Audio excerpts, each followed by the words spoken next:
And we begin this Christmas Eve morning with growing threats to U.S. national security and the biggest unknown coming from the wide-open southern border, with the current unprecedented surge of illegal migrants now averaging 10,000 people a day from more than 150 countries crossing into America illegally every day. Customs and Border Protection sources telling Fox News that for the fiscal year, which began on October 1st, more than 698,000 people have been encountered at the southern border, with more than 214,000 illegally crossing for the first 21 days of this month alone. The Border Patrol has released more than 386,000 migrants into the country, with notices to appear in court. Those court dates, by the way, are often 7 to 10 years later. They are asked to come back in 2031. Nearly 79,000 gotaways since October alone. These numbers, of course, do not account for the untold number of people who have evaded detection altogether and have disappeared into the country without a trace of who they are or what their intentions are. The border crisis has been ongoing since day one of the Biden administration, when Biden overturned the Trump-era border policies. Now, the president says he is sending his top officials to Mexico, including Secretary of State Anthony Blinken and Homeland Security Secretary Alejandro Mayorkas. They'll travel in the coming days to Mexico to meet with President Obrador to discuss, quote, border challenges, unquote. Here's House Homeland Security Chairman Mark Green with me here last weekend on his committee's hearing with FBI Director Christopher Wray on the number of people apprehended at the border who were actually on the U.S.'s terrorist watch list. I had Director Wray in front of my committee for our worldwide threats briefing, and he clearly said, you know, that the open border has created both an increased risk for his agents who are now hunting these individuals inside the United States and certainly an increased risk to the American people. And honestly, he expressed a real fear and worry about what's happening inside our country. 294 terrorist watch list folks since this president came to office. Compare that to only 11 during the entire Trump administration. Wow, big numbers. Joining me right now in this Sunday Morning Futures exclusive is Wisconsin Senator Ron Johnson, who sits on the Senate Homeland Security Committee. Senator, good to see you this morning. Merry Christmas to you. Good morning, Maria. Merry Christmas to you. Well, you've said that this is by far the most important issue this country faces today. Tell us why. Well, it is a clear and present danger to America. It's obvious. I mean, we're getting numb to the numbers. You laid out the case quite well in your opening, but 6 million people since the start of the Biden administration have come into this country illegally, and we don't know where they are. 1.7 are what they call known gotaways. That's a misnomer because we detected them, but we have no idea who they are. We don't know where they are either. And this is impacting people that in a largely unseen fashion. I want to really ask your listeners to consider, let's say you're Customs and Border Patrol agent on the border, and you're having to deal with, like on Monday, 14,509 migrants coming in. And that wasn't just a one-day occurrence. That's occurring day after day after day, 24/7. It never stops. And so this is completely out of control. You have an administration, unfortunately, that just calls it a challenge. You know, the challenge we have in dealing with this administration is they caused the problem. They are the root cause. They want an open border. So I appreciate the fact that they're going down to Mexico to maybe try and do something about this, but that's like 3 years too late. Again, the horse is already out of the barn here. The implication this has for large and small communities. You hear Mayor Adams in New York saying it's going to destroy a city. 100,000 migrants, that's less than 2% of the 6 million. In small towns, for example, one in Wisconsin, a town of 15,000, they had over 400 children in their school system that are migrant. They don't speak even the same dialect as Spanish, so they have to hire additional interpreters. It's overwhelming law enforcement that also can't understand these individuals when they're making calls. So this is under the surface. It's unseen. It's unreported. The repercussions of this massive, unprecedented flow are going to be with us for years, probably decades. This is a disaster. Well, I don't understand why the administration does not see this as an urgency and a threat to national security. Why do you think that is? Well, right now, the only thing they see is a threat to Joe Biden's reelection, which is why they're trying to do something about it. You know, the other point I need to make here, Maria, this is so unprecedented. This is going to take unprecedented actions to fix it. The same old business as usual. Let's do a deal. You know, let's tweak the legislative language. It's not going to work when you have Customs and Border Patrol and law enforcement so overwhelmed by this process. You know, change the legislative language isn't going to work. We need to stop this flow. We need to show the world that we are going to secure our border. We're going to seal it. We have to do that because as long as there's a chance of being able to come in here, people will still come.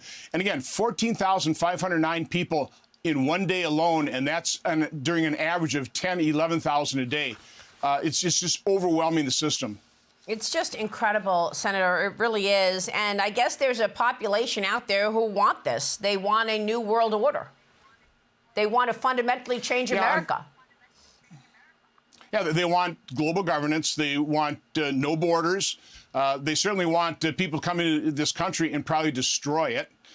So that I guess we level the playing field to the rest of the world. So no, this is going to destroy our country. There's no other way of looking at this. And again, I'm not xenophobic. I'm not racist. I actually want a robust legal immigration system so people coming into this country can work and they can do it in the above ground economy, not the underground economy, not be exploited by the human traffickers, the sex traffickers. Look at the drug overdoses being caused by this. So terrible. Biden's open border policy is facilitating the multi-billion-dollar business model of some of the most evil people on the planet, and that threatens our homeland and national security. Well, you know, we spoke also with Cardinal Dolan about this, and, you know, he was very clear about immigration. He says, look, the church wants a safe and secure border. We're going to run some of his comments next weekend on this wide open border because they were quite telling what the Cardinal feels. But I want to get your take on what we're giving the illegals that are coming in. There are lots of reporting out there that we issue them cell phones, in addition, obviously, to food stamps and housing. But why are we giving them cell phones? And do you know that to be true? You have to ask. I think that is true. You know, obviously, we're paying for their planes and plane and bus rides all over this country. We don't keep track of where they are. Again, is that the point of giving a cell phone? Is that the point of giving a cell phone, to track where they are? That's what I'm asking. Why give them a cell phone? I doubt that. I think many of them already have cell phones, and that's one of the things that's increasing the flow here as well. Once again, this country, and by the way, CBP's goal last time I was down at the border was to process and disperse in 8 hours. In other words, encounter them, process and disperse to all points of America. But once they have those cell phones, if they brought them in or they're given them, they start calling down to their family members, and just more and more people come, because that's reality. No matter what this administration says, that, oh, we've got control of the border, people know they don't. They know that if they get into America, they're going to be able to stay here because their court dates are 7, 8, 10 years out in the future. It's de facto amnesty. That's what the policy of this administration is. So how can Republicans do a deal with this administration and their Democrat allies in the Senate that want the open border, that caused this? That's a real conundrum. So is that why basically the Republicans left town and did not do a deal in terms of policy change at the border as a reason to send money to Ukraine? Where does that stand? I know when you all come back in January, we've got plenty of dates, deadlines. January 19th, the government runs out of money. February 2nd, government funding also runs out of money. March 8th, FAA authority. April 19th, FISA. April 30th, potential cut across the board, sequestra to discretionary spending. What's the priority when you guys come back? Well, you know, from a standpoint of Senate leadership on both sides of the aisle, they've gotten this habit, this well-honed process of jamming us at the end of the year, whether it's a massive omnibus spending bill. In this case, they want to do the supplemental and attach to it some modest immigration reform. And some of us said, we're not playing that game anymore. Speaker Johnson said, no, we're going to do a CR, it gets sent next year, so we're not jammed before Christmas. And a bunch of us just did not come back last week when Chuck Schumer wanted to work with Leader McConnell and pass a supplemental bill for Ukraine that had some kind of negotiated settlement on the border. It just wasn't going to work. So we said, no, we're not playing that game. And fortunately, we forestalled that. But yeah, we'll be facing that when we get back in January.